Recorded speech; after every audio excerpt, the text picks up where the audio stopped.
Willie, I was just kind of curious, what is Braxton's personality like, and what's kind of been your interactions with him trying to get him through this time? Braxton, he's a quiet kid until you get to know him. I mean, he's quiet, he's funny. Again, once he gets to know you and open up, he's a very competitive kid. He really enjoys trying to learn the game of football.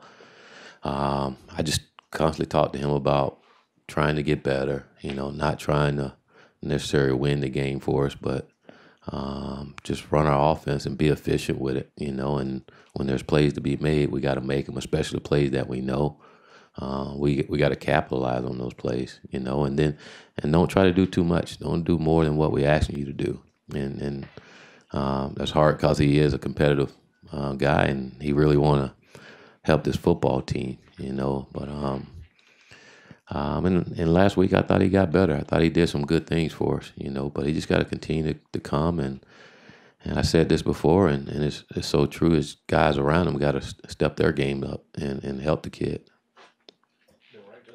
As a coach, how do you assess his development over the last 3 weeks and his last 3 starts? Pretty much what I expect any true freshman that come in mid-season who hadn't had a lot of reps.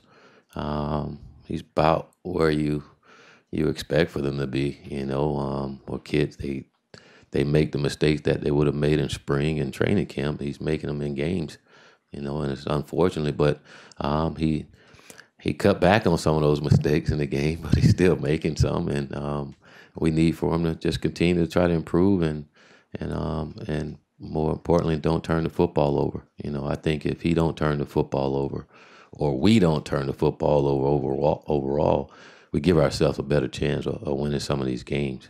So we got to keep harping on that and keep trying to improve on those things, and then again, I think overall he'll play better. And then we got to complete some passes.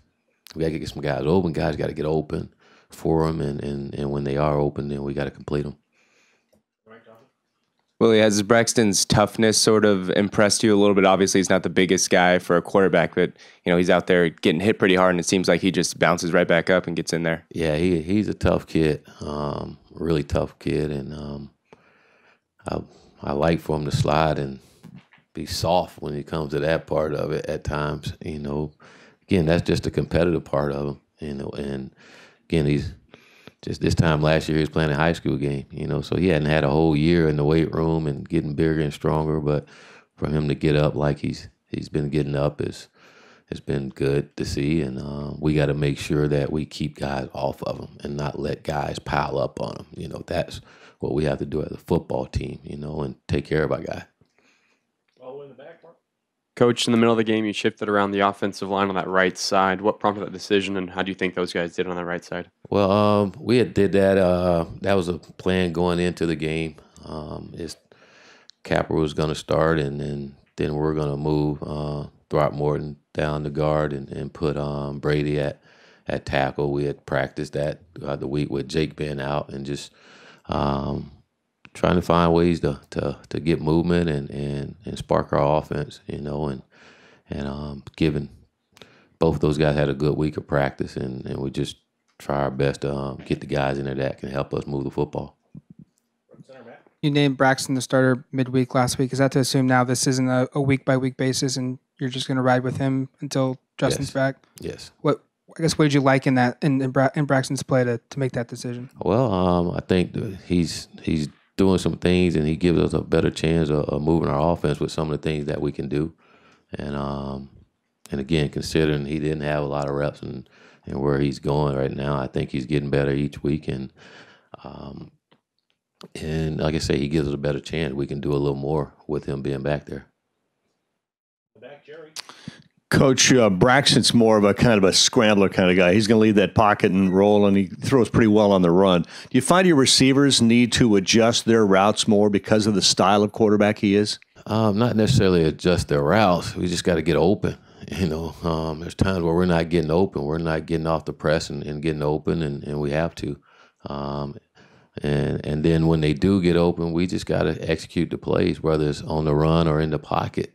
When the guys are open, we got to complete them, and And then when we get out of the pocket, I think one thing we can be better at is scramble drills. When he gets out of there, where we respond right now, we're poor at scramble drill, and we got to do a better job as coaches of getting our guys to react when he do scramble and trying to get open and help him, because like you say, he can run, and a lot of times you can get explosive plays when you lead a pocket and the quarterback scramble, and I think that's one thing that we're lacking is explosive plays in the pass game, and we got to find ways to get those.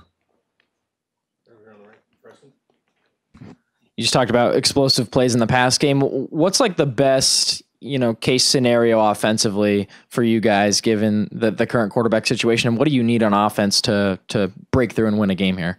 We got to play a complete ball game. We can't make mistakes like we do. We don't have the depth. We don't have as much talent as we need, and to be able to make the mistakes that we're doing. We can't do that with limited playmakers. You got to limit mistakes in order to be successful. And again, I watched our offense last week. We moved the ball. That wasn't an issue. You come out the second half, and we moved the ball.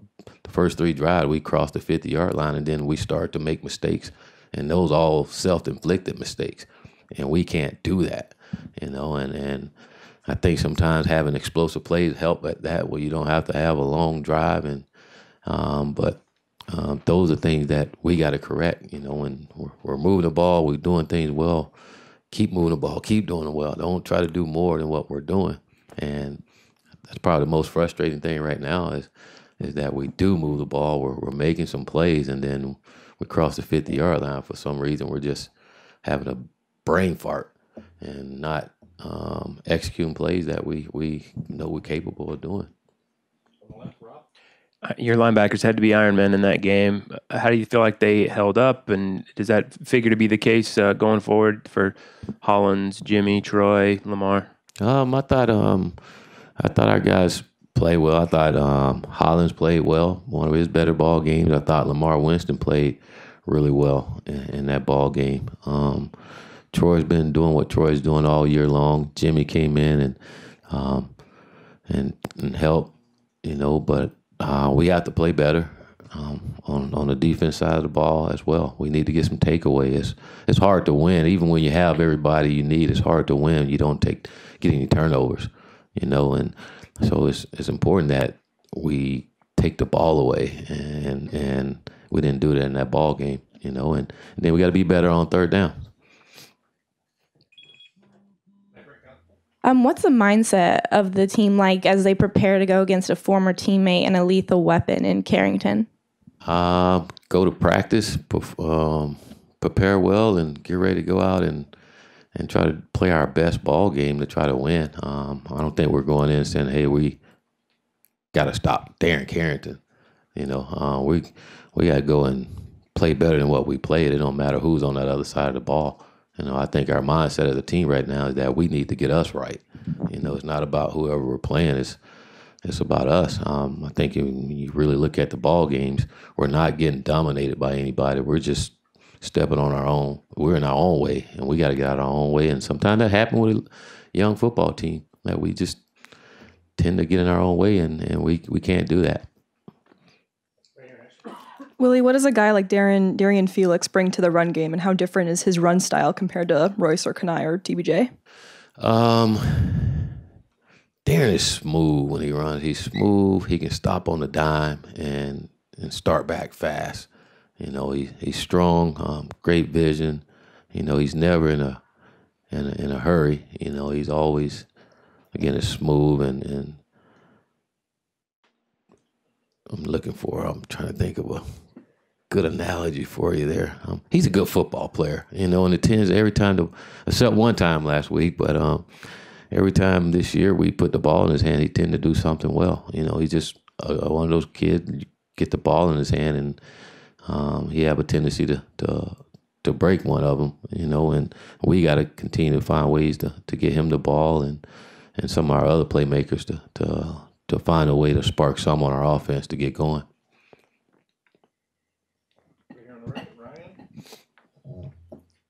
Aside from Not slouching down. Aside from healing, is there anything you've asked Justin to do during this time? Is he kind of mentoring Burmeister, or what's his role been? I just been telling Justin just keep drinking milk, and because it does your body good, and I think it's helping him right now. Really, I do. But Justin, he's doing a good job of mentoring Braxton and keeping him calm. He's so eager to get back out there. It's cool to see. It's nice to see that he really want to be out there. But you hurt for him because it's killing him inside not to be out there and help his teammates, and to see where we're at right now. It really does bother him, and he's trying every which way he can to get back out there. So, but keep drinking that milk. I think he'll be out there sooner rather than later. Willie, I think you guys have been shut out in the second half 4 out of the 8 games this season. How alarming is that? I know you said that you guys have been able to move the ball well, but is it just a case where you guys feel as a staff you can make some in-game adjustments a little bit better in order to get in the end zone? I think we just got to execute plays. Like I said, in the second half of that game, we were moving it. We were moving the ball down the field, and then we get in our own way, And I think before Justin went down, we what was it, the Cal game? We came out in the second half and did it. But then after that, hell broke loose with injuries and everything. And we just got to execute. We're in our own way. We got to get out of our own way and not lose focus of what we have to do. Moving the ball is not an issue. It's just again, us getting in our way. Whether we make the wrong read, run the wrong route, whatever it is, those things that we can't do. We can't make those mistakes. Traditionally, Utah has been pretty stout up front on the defensive side of the football. What have you seen from them on that side of the ball? It's still the same as tradition. They're very stout, very good on defense. It's going to be a challenge for us. They're big, they're physical, they're fast. They play well together. They're well coached. And they don't do a lot, but they do it well. So we got to match that offensively. We probably don't do as much, but we got to do it really well. And execute.